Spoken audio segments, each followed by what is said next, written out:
Hello, my friends. Feature interview with Dr. Daniel Pipes of the Middle East Forum today about Iran. Boy, are things moving quickly there. In fact, tonight, the Shah in exile of Iran, whose father was the ruler of Iran before the Ayatollahs, he's giving a major address. I think he will call for that country to stand up and throw off the Ayatollahs now that the regime is being dashed by Israel so surgically from the air.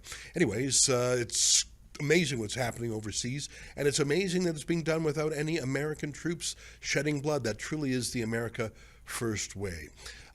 Before I get to the show, let me invite you to become a subscriber to Rebel News Plus. It's the video version of the podcast. Just go to rebelnewsplus.com, click subscribe, and there you go.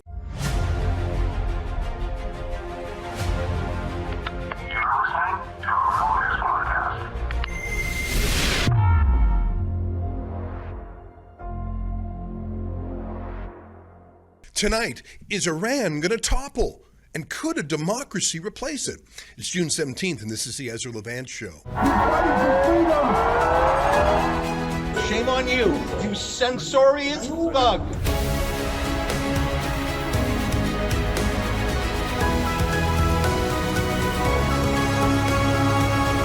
Hi, everybody. Yesterday, I recorded a feature-length interview with Dr. Daniel Pipes, the founder of the Middle East Forum, who's a bit of an Iran expert, and we had a really good chew over of the subject.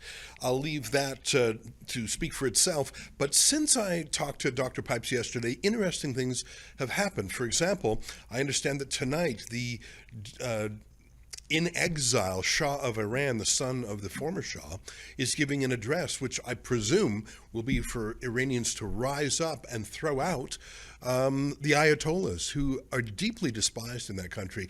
I don't know if you know this, but Iran, or Persia as it's been called historically, is an ancient civilization, very well educated, very sophisticated. It's not some desert backwater like, say, Afghanistan was.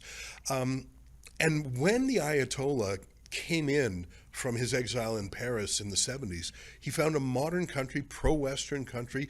Women didn't have to wear hijabs or anything like that, and he has suffocated the country. And so many Iranians have turned against the Ayatollahs.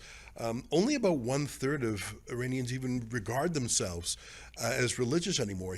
Basically the country despises the Sharia law. It really is the Handmaid's Tale in real life. Anyways, my point is, I think the country is being wobbled by Israel, and amazingly, the United States hasn't had to lift a finger. In fact, they just sort of got out of the way and let Israel do the heavy lifting. Some of my friends in the America First movement don't like what's going on. They think that this is inappropriate, but how is this not perfect America First? There's no American boots on the ground at all. In fact, America, unlike when Joe Biden was in office, is getting out of Israel's way when Israel makes the whole neighborhood safer.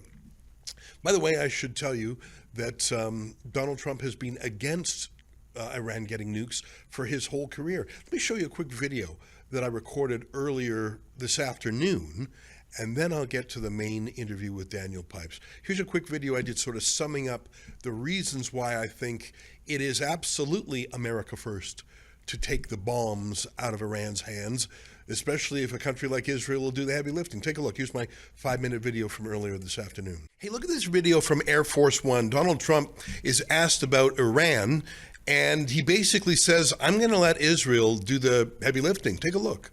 Is better than a ceasefire. What are you looking for here? A real end, not a ceasefire. An end. So something that will be permanent. Yeah. Or giving up entirely. That's okay too. Are you close there? Is that possible in the next 24, 48 hours? It's certainly possible. Complete give up. That's possible, yeah. Has the chairman of the Joint Chiefs and the Secretary of Defense drawn up plans for you if Iran were to attack U.S. bases or do any damage to U.S. bases? Just can't do it. I ask you because there's been some skepticism. Is there any guarantee that if the U.S. did get involved militarily, that a U.S. bomb could destroy Iran's nuclear program and facilities? Everything or anything on life, you know that. Look at you, right? There's no guarantee.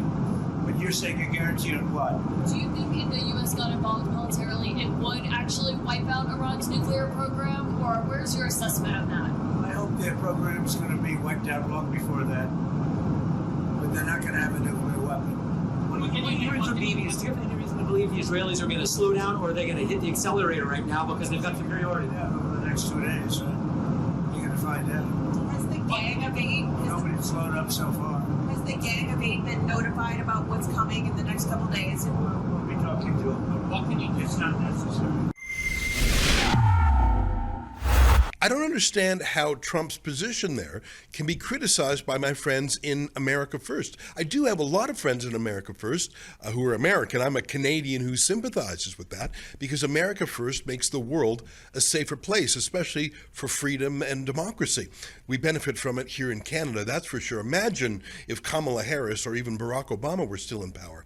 But I want to say a few things to my MAGA friends that maybe they've forgotten, and I know it's a bit audacious for a foreigner like me to mention it, but maybe I've got a little bit of distance because I'm not actually in the thick of it. The first thing I'd say is, for 15 years, Donald Trump has said Iran simply cannot be allowed to have nuclear weapons. He has said it easily 100 times. Seriously, just search for the word Iran on Donald Trump's X feed, and you will get countless hits. He's been saying the same thing since long before he was in office. Here's a quick video montage, too. You cannot let Iran have a nuclear weapon. Everybody stopped. They were ready to make a deal. We would have made a deal that was great for everybody. No nuclear weapons. You can't give them nuclear weapons. Now they're going to have a nuclear weapon. Don't let Iran have nuclear weapons. That's my only thing I have to tell you today. Don't let them have it. They would have never had them, including Iran. They can't have a nuclear weapon. That's all. They can't have nuclear weapons. I wanted to make a deal with them. No nuclear weapons. You can't have nuclear weapons. They cannot have a nuclear weapon. That was the only thing. I just didn't want Iran to have a nuclear weapon. I said, we're going to make a great deal. Everybody's going to be happy. You're going to be rich as hell again. Everything's going to be great. Iran cannot have a nuclear weapon. Very simple. Peace, though. They cannot have a nuclear weapon, but they cannot have a nuclear weapon. I want to make a deal with Iran. I want to do something if it's possible. But for that to happen, it must stop sponsoring terror, halt its bloody proxy wars, and permanently and verifiably cease its pursuit of nuclear weapons. They cannot have a nuclear weapon. So I don't think anyone who has followed Trump, like my MAGA friends, can possibly be surprised by Trump's position.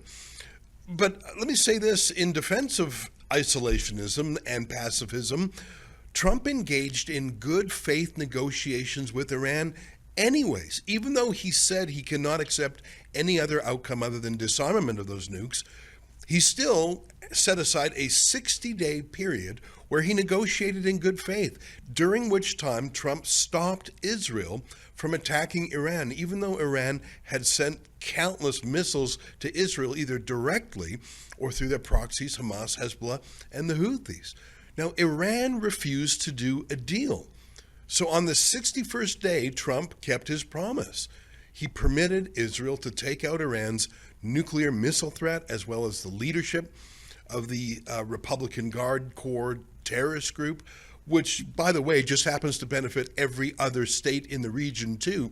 Arab states like Saudi Arabia and the United Arab Emirates. If you take a look, the price of oil, you'd think the price of oil would have skyrocketed in the last few days. Israel attacked on June 13th. Actually, oil is steady at around $75 a barrel, which tells you the world thinks it's going to be a safer, more stable place. There's no World War III. And I see in Bloomberg today that Russia has confirmed they're going to sit this one out. They've got their hands full in Ukraine right now. They're not particularly going to come to the aid of a stumbling Iranian regime. I think the most important thing to realize is the plainest fact of all. There are no American boots on the ground. And so far, Iran has shown the discipline not to fire a shot at U.S. personnel.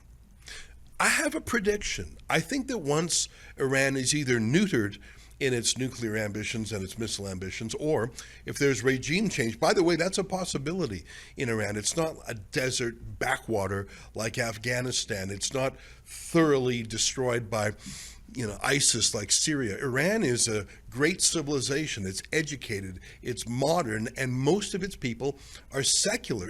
They hate the Ayatollahs. It used to be a robust Western-oriented country that has been chafing at the Islamists who've been running it, the cult that's been running it. I think Iran actually has a future, and there's a person to do it. People say, who's the George Washington in the Middle East? Well, his name is Reza Pahlavi. He's the son of the Shah. That's who. I have a prediction that no matter which way Iran goes, if it's a neutered Ayatollah-run theocracy or if actually it goes back to their king, I predict that there will be another round of Abraham Accord peace treaties within a year, including Saudi Arabia and maybe even Lebanon. By taking out the big bully who was threatening with nukes, I think the entire region has a new chance. And Russia and China are not interfering. For those who wonder if Iran is an enemy of America, Iran's de facto motto for more than 40 years has been death to America. They call Israel the little Satan, but America is the great Satan. Through Hezbollah, which is run by Iran, they murdered in a single attack 241 U.S. Marines in Beirut. Don't confuse being America first with pacifism or appeasement. That's not what America first means, at least not to me on the outside looking in. Hey, by the way, looking at the last week or so, what lessons do you think China and Russia are taking? That America is strong or weak? That when Trump says do a deal, you should listen or not? I think in the last week, through Israeli military action, America has become immensely stronger, at least in the minds of Russia and China.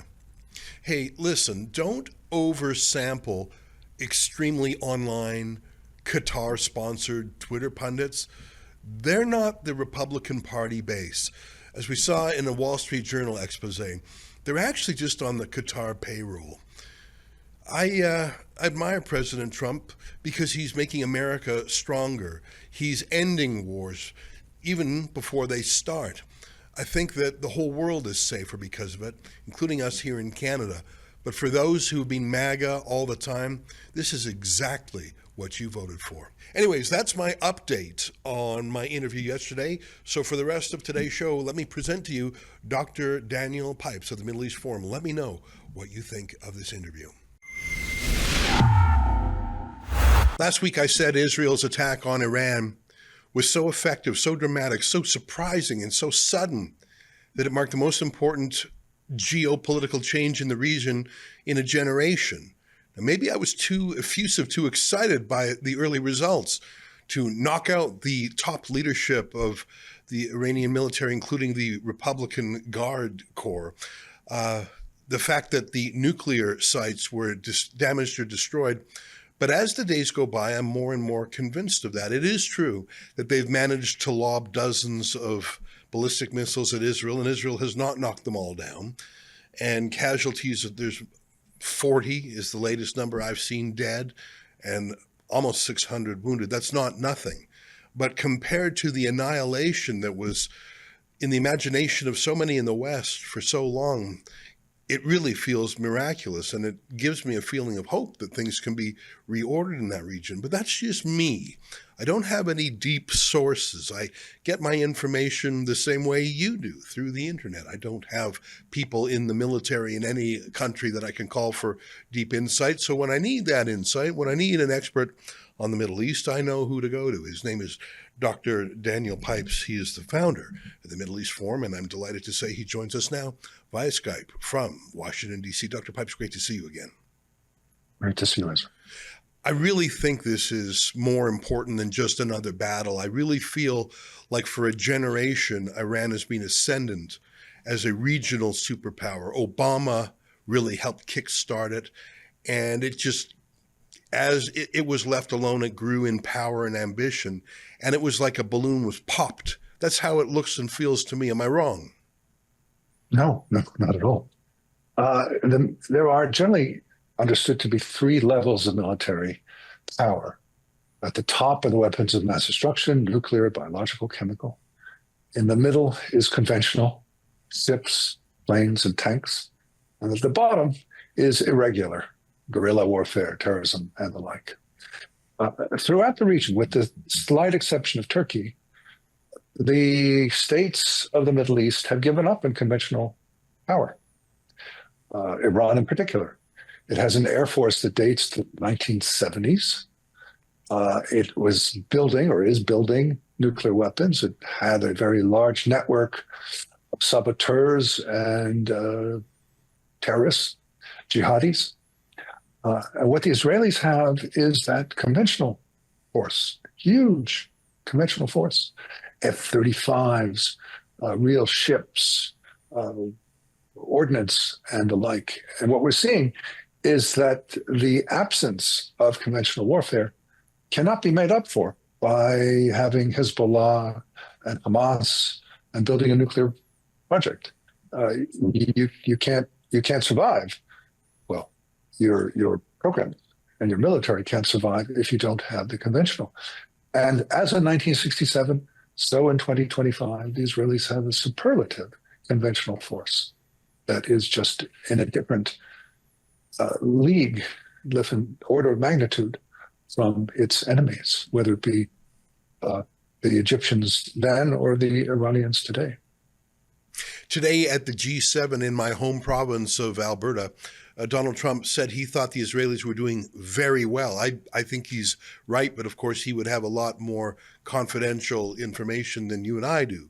I think that Israel, in my amateur view, overperformed. They did a lot of the heavy bombing, including with bunker buster bombs, that I thought only the Americans could do. And I thought that Iran was so built up it would need American help. And as you pointed out, Israel managed to do it. Donald Trump can say to his base, some of which is isolationist, he can say there wasn't any boots on the ground. We weren't quite neutral, but neither were we active in it. Donald Trump can say, I didn't start a war, which is important to a part of his support base, isn't it? It is very important, but 2 points. First, the one thing the Israelis have not, as far as we know, attacked is Fardau, which is the single most important Iranian nuclear facility, and it is inside a mountain. And it would take more than what the Israelis have now to destroy it. And that would probably require American sorties, not Israeli ones. And secondly, we don't know if the Iranians can hold back from attacking American interests, American troops, American installations.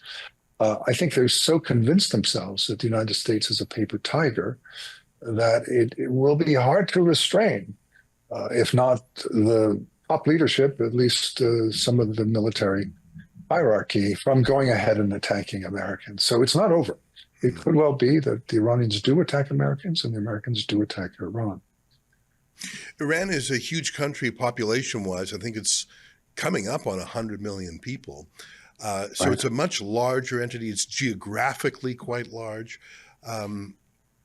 It's different than taking out Hezbollah or even Hamas or even the Houthis. Like it's just so large and it's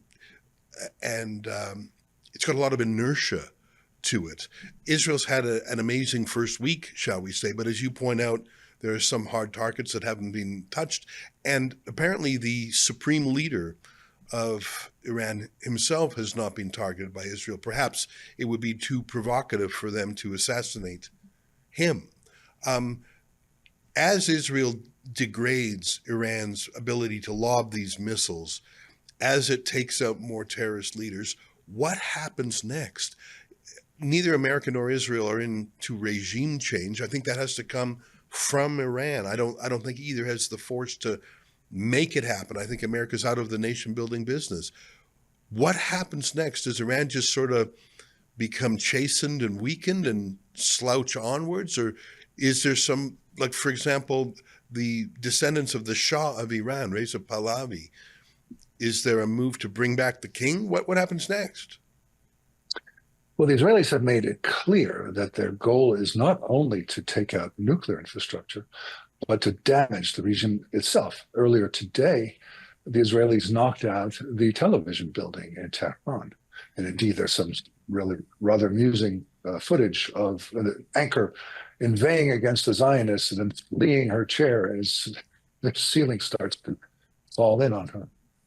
So that's not about nuclear weapons. That's about disabling the regime and encouraging the population of Iran to rise up and get rid of it.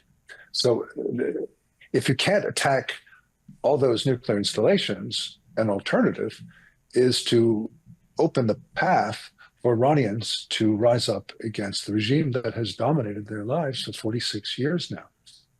It's also worth noting that while all of us expected the Israelis to reach the western portions of Iran, to go through Syria and Iraq more or less unmolested, and indeed be able to refuel their planes over those countries, it comes as a real surprise to learn that the Israelis have gone so far as Mashhad.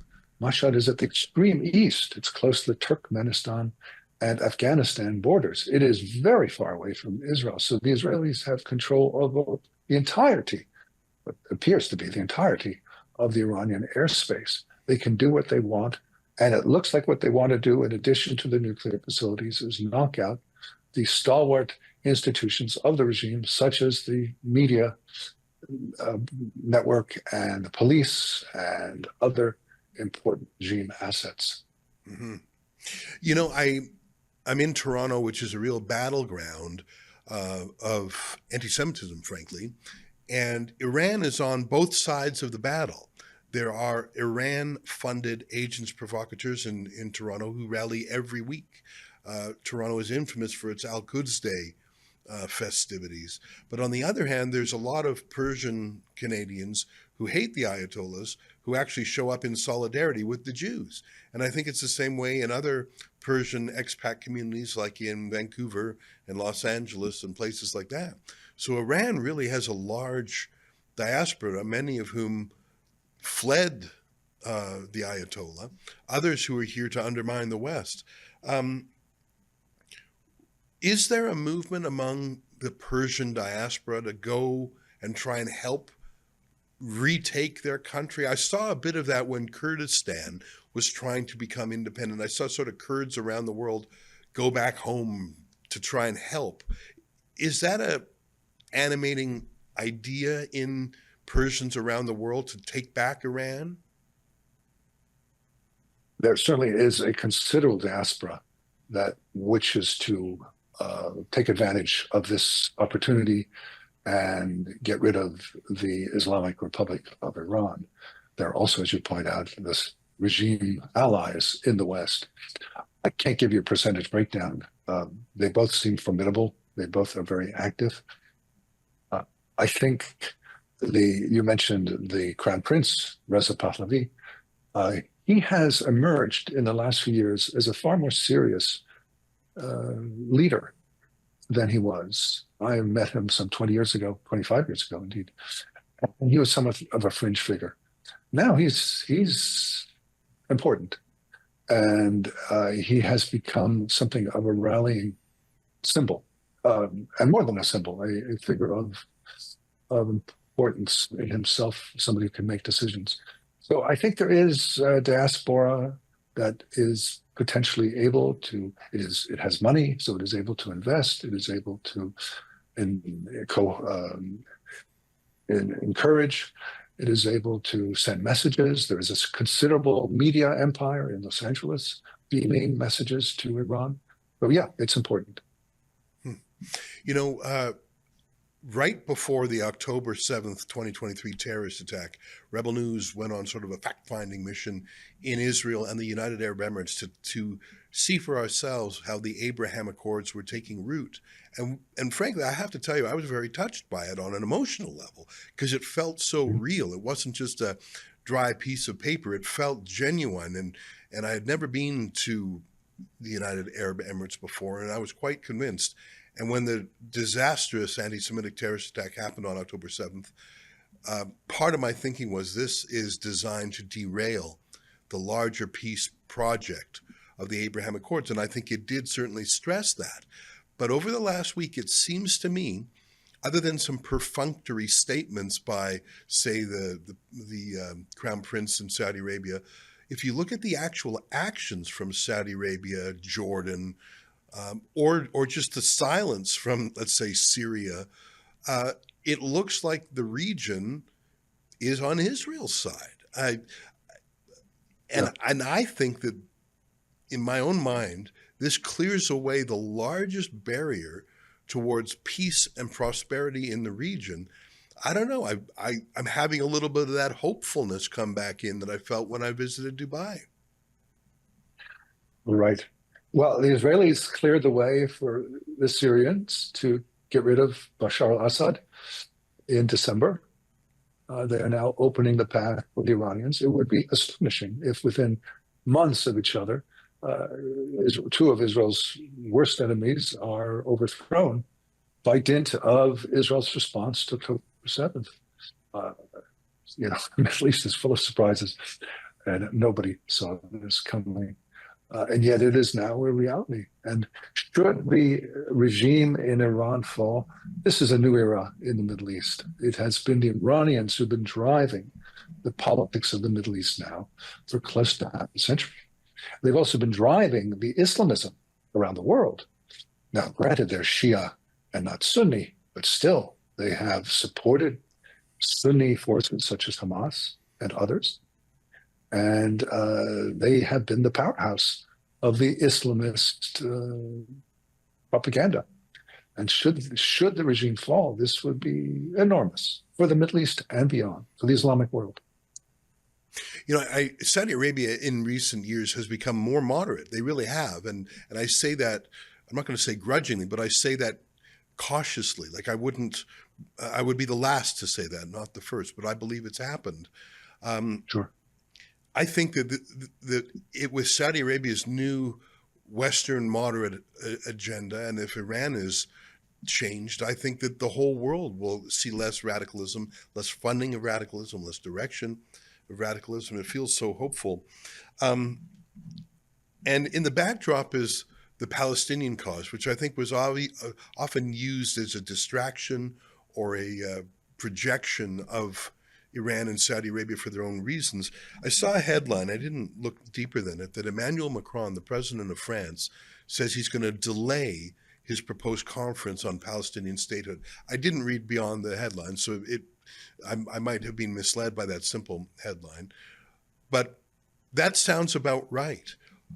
To think that intransigent Palestinian leaders are now the center of the action, or have the momentum when Syria and Iran are tumbling, feels very obsolete immediately.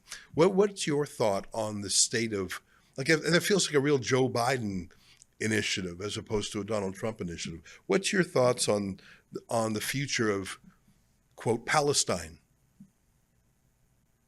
Well, Palestine is definitely on the margins at the moment, but Palestine always comes back and will come back again.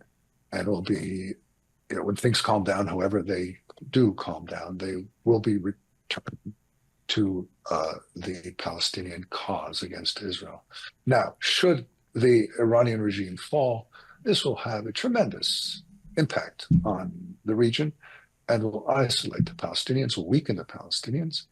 Should the regime survive, then things will not have changed that much.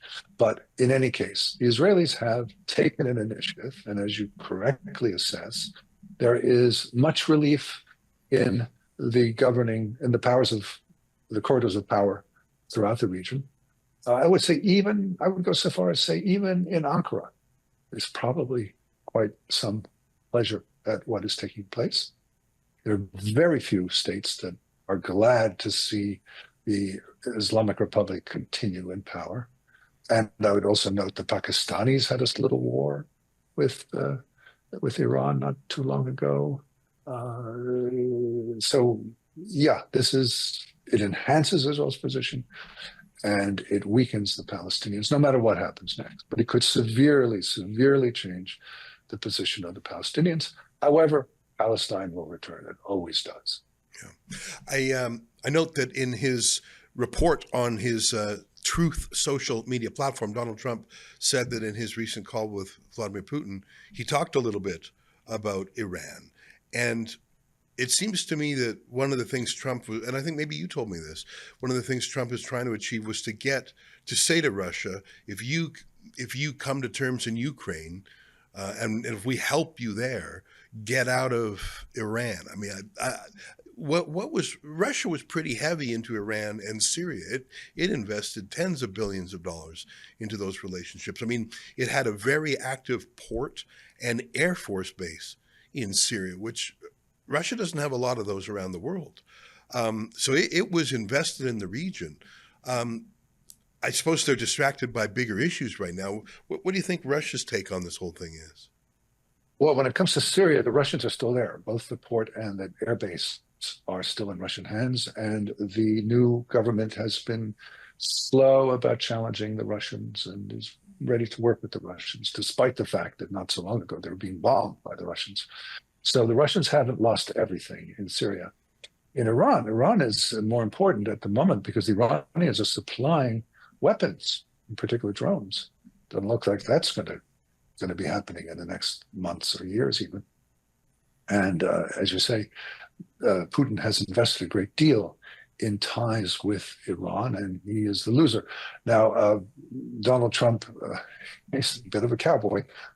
You don't know what he's going to say, and you don't know what's on his mind, but he did suggest to Putin that if Putin is helpful here, there might be benefits for him, Putin. What Trump has in mind, I don't even dare try and guess. Yeah.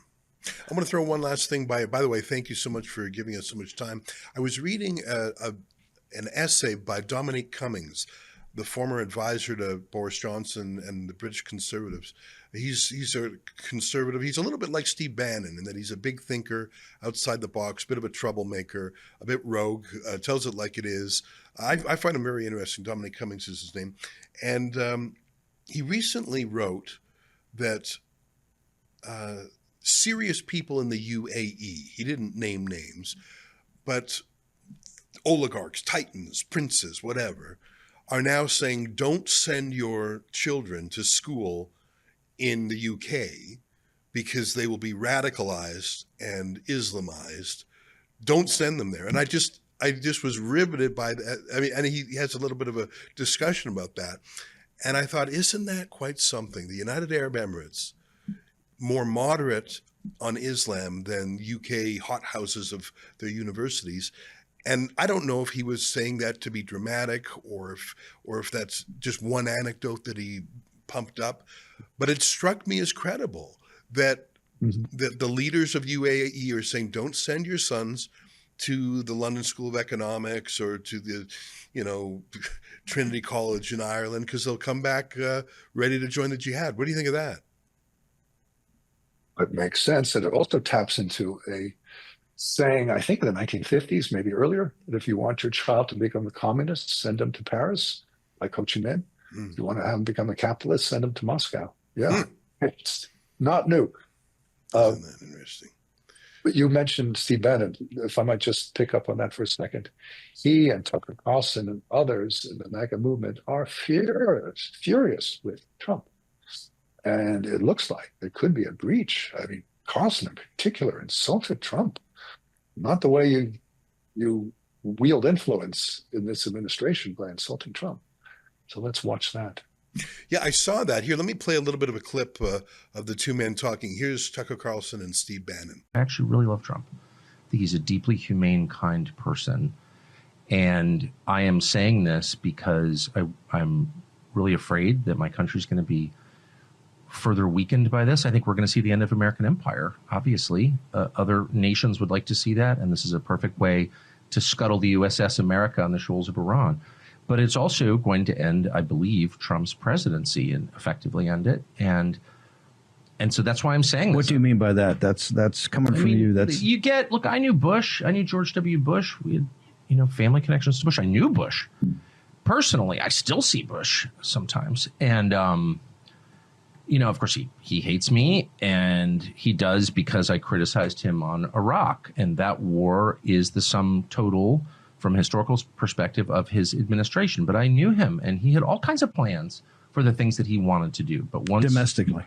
domestically Right. to improve the country. Right. And you may agree or disagree, but like in his mind, he wasn't just about the invasion of Iraq in March of 2000. Oh, no. He was going to redo Social Security. He had all 100%. all types of, he was going to take care of the entitlements issue. And he really thought it was going to work. Yep. And you could laugh at that or whatever, but the point is, the second you get enmeshed in a real war, not a fake, let's go bomb the villagers and declare success, though we don't even have a good track record. Like, why are the Houthis still there?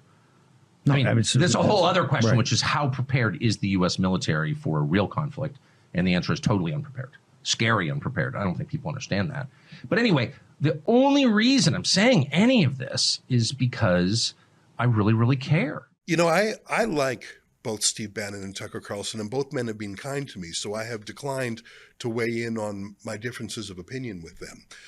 I think if I were to give them the most generous possible reading, it would be they don't want America involved in foreign wars. They don't want American blood or treasure spilt in foreign wars. And the good news for them is there hasn't been.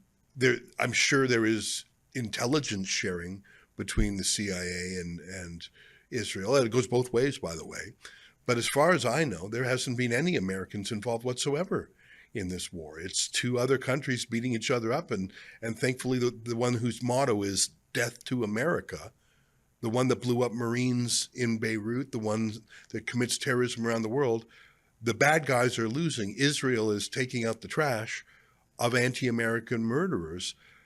How that offends the America First ideology, which I happen to share, by the way, beats me. I think that they and again, I don't want to read in any bad faith to what they're saying, because I like those guys.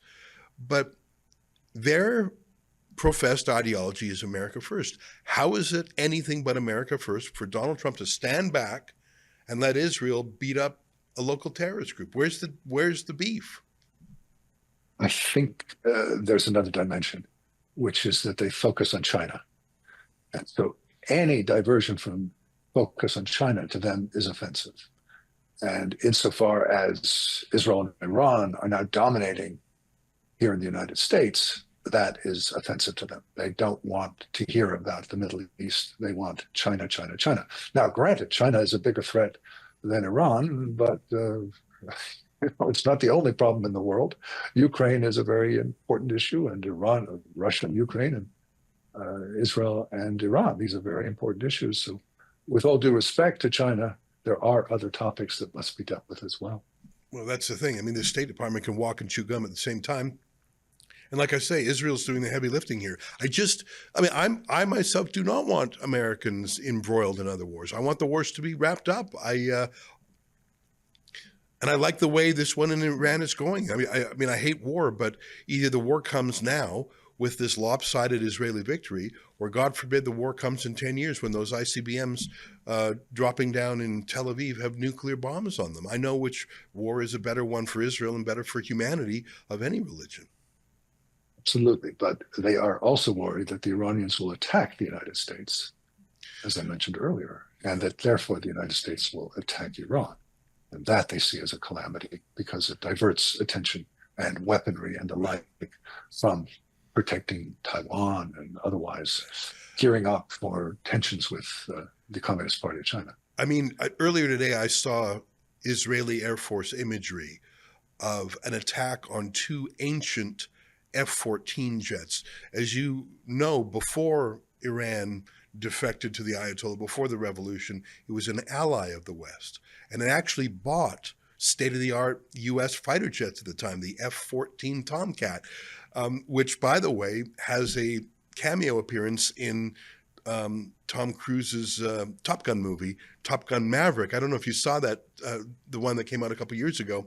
Tom Cruise is shot down in Iran. He has to get out. He finds some of those old F-14s. He knows how to fly them. He hotwires them and gets out. It was a fun little scene in that movie, but it's based on a fact. Iran has some 50-year-old U.S. fighter jets that barely fly, and today they were destroyed by other U.S.-made fighter jets, probably F-15s or 16s. And the reason I mention this, besides having the little anecdote from Top Gun, is for Iran to try and attack the United States after it's been so degraded by Israel. I I just don't think that's going to be a very punitive attack. I mean, listen, what do I know? But I think this, listen, 40 or 50 people are dead, 600 are injured. That's not nothing. But as Israel's wars of survival go, this is a pretty low cost for it and extremely low cost for everyone else who gets the benefit from it. There's a phrase we use, negative externalities. That's when something goes wrong, but everyone else pays the price for it. I'm not sure what the term is for when something goes right and everyone else gets the benefit of it. Saudi Arabia, Bahrain, United Arab Emirates, Oman, even Qatar, all of these, Jordan, all of these places just benefited without a drop of blood. Some of them were kind enough to help shoot down some drones. I think Jordan did that recently, Saudi, whatever. But I don't know what you call it when there's a positive externality that a whole bunch of people get. That's just what happened. Right. While it would be folly for the Islamic Republic to declare war or engage in hostile actions against the United States, I wouldn't preclude it. Such folly is not uncommon when you are steeped in your own ideology. By analogy, let me mention December 8th, 1941. There wasn't a reason in the world for Hitler to declare war on the United States after Pearl Harbor, and yet he did immediately after Pearl Harbor, which was a disaster for him. It could have been a US-Japanese war without the United States entering in Europe, but Hitler made that easy. It was folly. And I think it resulted from Hitler's mindset, mentality. And I think Khamenei is, in a similar way, captive of his ideology and could see benefit in initiating hostilities against the United States. Could. I don't know, but it could happen. Very interesting. Well, these are definitely a time of crisis, and crisis also sometimes mean opportunity, and I think there is an opportunity for the world to be safer, freer, and more prosperous. Dr. Daniel Pipes, the founder of the Middle East Forum, great to catch up with you. Thanks for spending so much time with us. Thank you for the invitation. Well, that's our show for the day. Until next time, on behalf of all of us at Rebel World Headquarters, to you at home, good night, and keep fighting for freedom.